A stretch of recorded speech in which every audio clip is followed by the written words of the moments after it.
السلام عليكم ورحمة الله وبركاته. ازيكم حبايب قلبي؟ عاملين ايه؟ يا رب تكونوا في خير. معانا ان شاء الله في وصفة النهاردة بمطبخ حلو حادق. هنعمل عرق اللحمة الكداب، جميل جدا وطالع ترند على اليوتيوب وان شاء الله يعجبكم. معانا بصلاية مبشورة ناعم جدا، معانا نص كيلو لحمة مفرومة، معانا بهارات في لحمة، مكعبين مرق دجاج، بصل بودر، فلفل اسمر، توم بودر، ويبقى معانا معلقتين نشا ومعلقتين دقيق ونص معلقة توم ناعم، وكيس بيكنج باودر، وشوية صويا صوص لو فيه. مفيش هيبقى معلقة كاتشب. وخلاص على كده، او هنقول حل تاني بس مع الوصفة دلوقتي. طبعا هي سهلة جدا مفيهاش اي حاجة، وعرق اللحمة ده هيبقى خطير جدا، ينفع في العزايم، ينفع في الرحلات، ينفع لشندوتشات المدرسة، خطير. معانا نص كيلو لحمة نزلنا بيه كده في الكبة مع بصلاية ما صفيناهاش من المية بتاعتها، ونزلنا بمعلقتين النشا ومعلقتين الدقيق وكام فص توم مفروس كده او مهروس. وهننزل بالتوابل بتاعتنا، توابل بسيطة، واللي مش عاوز يحط مرقة دجاج يا جماعة حط معلقة ملح صغيرة، ماشي، ده اختياري. وهننزل بكيس البيكنج باودر عشان تبقى هشة معانا، ومعلقتين الدقيق ومعلقتين البيكنج باودر، معلقتين الدقيق ومعلقتين النشا، عشان لو في سوائل في اللحمة تشربها وما تفكش مننا. ماشي يا حبايب قلبي، ده نص كيلو لحمة مفرومة. طبعا هنفرمها حلو جدا جدا في الكبة ونخليها ناعمة خالص زي العجينة. مفيش كبة عندنا هنفرمها بايدينا، نفضل نعجن فيها بايدينا لحد ما كل الانسجة بتاعتها تتجانس مع بعضها وتبقى عجينة واحدة، ونخلي الجزار يفرم لنا النص كيلو ده مرتين ورا بعض. ماشي، طبعا احنا بصوا نعمناها جدا اهو في الكبة زي ما انتم شايفين، خليناها ناعمة جدا جدا جدا عشان خاطر تبقى متماسكة معانا في الرول وما تفكش. ماشي، هي بصلاية واحدة بس متوسطة اللي حطيناها عليها، ما زودناش اكتر من كده. في ناس بتحط بقسماط ناعم وفي ناس تحط بضايه، فلقيت ان الطريقه دي انسب طريقه وخفيفه ومش ما فيهاش يعني فيهاش مكونات كتير. دلوقتي في عندكم طريقتين ان انتوا تسووهم بيه، يا اما تحطوها على شبكه البوتاجاز اللي هي الفرن بتاع البوتاجاز، تلفوها بقى كده بخيط زي ما انا هعملها عشان تدي منظر. طبعا ما تلفوش بالخيط، انا عملتها وندمت ان انا عملت الخطوه دي لانها رخمه شويه. ممكن تجمعوها كويس كده وتحطوها على شبكة البوتاجاز بتاعة الفرن لو ما عندكوش شبكة، او تحطوها في كيس حراري وتلفوها بالورق الألمونيوم وتحطوها على حلة مية بالبخار وتسووها تقعد ساعة معاكو. ماشي حبايبي، يعني ده حل وده حل. وشبكة البوتاجاز هتحطوا تحتها صينية وفيها مية عشان البخار يسويها لنا. ماشي، زي ما هتشوفوا دلوقتي. طبعا انا حبيت اعمل افتكاسة الخيط دي، ملاش اي لازمة صراحة، وتعبت نفسي بالفاضي عشان تدي منظر زي العرق قال اللي بيبقى بره، يعني اللي هو الغالي ده بيبقى ايه، متخطط كده بالخيط اللي هو التقيل ده، فيدينا نفس الشكل، هو مجرد شكل بس، انما هو مش اساسي في الوصفة يا جماعة. بس هو قرفني صراحة عقبال ما عملته، وكان متعب شوية ومرهق، لان طبعا اللحمة معانا طرية قوي، مش زي ما انتوا فاكرين، فطبعا ايه كان رخم شويه، فهو مش اساسي ان انتوا تعملوه.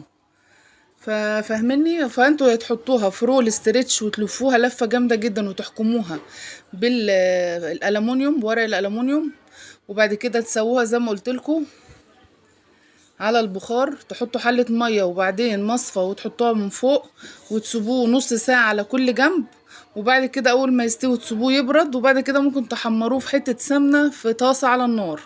مفيش سمنه عندكم، في عندكم كاتشب او صويا صوص، بتدهنوه وتدخلوه الفرن تحت الشوايه وشه يحمر. ماشي يا حبايبي، فانا اللي كان عندي صراحه ما عنديش لا رول ستريتش ولا كان عندي اللي هو الورق الالومنيوم، فعندي شبكه الفرن حطيتها عليها، وحطيت كوبايتين ميه في قلب الصينيه اللي تحت دي. ويا ريت لو هتحطوا ميه في الصينيه تحطوا شويه خل، عشان خاطر الخل ما ايه ما يخليش الصينيه لونها يتغير، لان الميه لما بتغلي بتسود الايه الالومنيوم. لان الصينيه صراحه لازم تحطوا لها شويه خل، معلقه خل بس كده في الميه. ساعات الواحد برضو بيعمل حاجات يعني مش بتبقى ظريفه ومش يعني، بس بيعملها وكتجربه بيجرب. انما هو الرول تحفة تحفة تحفة يا جماعة، هو تحفة. بس حتة الخيط اللي انا عملتها وافتكستها دي مش معجبتنيش، فهي مش شرط ومش اساسي ومش ضروري. ماشي يا حبايب قلبي. فانا شفت شيفة كبيرة بتعملها، فحبيت اعمل زيها، بس لقيتها مش ظريفة ومش حلوة، فهي مش لازم. والافضل برضو ليكوا انتوا تحطوها في كيس حراري وتحكموها حكمة جامدة من جنبين، تفتحوا الكيس الحراري وتفردوه وتحطوها وتظبطوها وتلفوه رول حلو قوي. وبعد كده تحطوها في الورق الالومنيوم مرتين، تلفوها مرتين، وبعدين تحطوها على حلة مية في مصفى وتغطوها زي تسوية اللانشون بالظبط، ونسيبها بقى لما تستوي، فاهميني؟ او تدخلوها الفرن. انا كده كنت بعوز ايدي بالمية، بدهن ايدي بالمية عشان خاطر ايه؟ تخليها املسة معانا كده، تخلي العرق ده املس معانا ويمسك في بعض. طبعا فصين التوم اللي احنا حطيناهم دول يا جماعه عشان بنفس طعم فصوص التوم اللي احنا بنحطها في عرق اللحمه الفيليتو اللي بيبقى من بره. طبعا العرق ده غالي جدا دلوقتي، بيخشوا له في 600 700 جنيه وازيد والله اعلم. فاحنا بنحاول نقلد الحاجه بس بطريقه اقتصاديه من البيت. وكان جميل جدا، وعملت جنبيه شويه مكرونه للاولاد وكان رائع. وطبعا انا عندي الصويا صوص اللي انا عملته معاكم في القناه، دهنت منه على وش الرول ده بعد ما استوى. هو بياخد صراحة في حدود ساعة في الفرن، من ساعة الا ربع لساعة.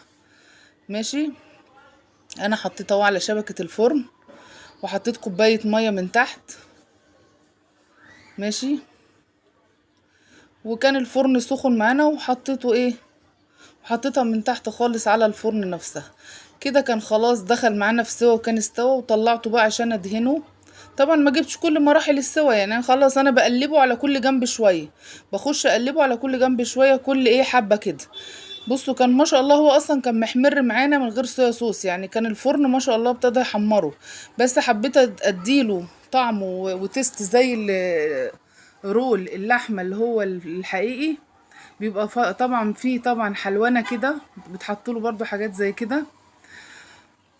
المفروض طبعا عسل والكلام ده كله، بس طبعا هيبقى حاجة مسكرة زيادة عن اللزوم، فكفاية صويا صوص هو لوحده كفاية. مفيش صويا صوص هيتحط لو عندكم كاتشب ادهنوا عليه كاتشب ودخلوه برضو تحت الشواية. بس مفيش، هتحمروه في معلقة سمنة على النار في اي طاسة. هو كان مسك نفسه كده بقى في الفرن ما شاء الله، بس خد وقت عقبال ما استوى. وكل ما المية تنشف في الصينية تزودوا كوباية مية تاني، كده بيستوي على البخار. هندخله تاني على الشبكة، وهي كده كان خلص معانا. دي بقى مرحلة فك سلك العملية، فك الخيط من على الرول، برضو كانت مرحلة رخمة. فطبعا هي دي الواحد برضو بيعيش ويتعلم، فمش اي حاجة الواحد هيشوفها يعملها، هي بس مجرد منظر بس وخلاص، هو ملوش اي فايدة يا جماعة. مش شرط ان انتوا تعملوه، مش اساسي. وان شاء الله اعمله مرة تاني، بس اعمله لكم بقى في الكيس الحراري واوريه لكم بالطريقة التانية. ماشي. دي طريقة الشيف ايناس عباس يا جماعة، اللي هي في قناة الوصفة. الشيف دي ممتازة، وانا برضو بحب وصفاتها جدا، شيف فوق المتفوق. يعني انا شفتها عملت الرول بنفس الطريقة دي، وبعد ما برد صراحة برد حاجات بسيطة، انا قطعته بالمنظر ده وما شاء الله كان جميل جدا زي ما انتم شايفين كده. وكان معاه بقى شوية التزيينات ده، ومعاه شوية مكرونة. ويا رب لو الوصفة عجبتكم بتاع العرق اللحمة الكداب تدعموني باشتراك وشير القناة، والسلام عليكم.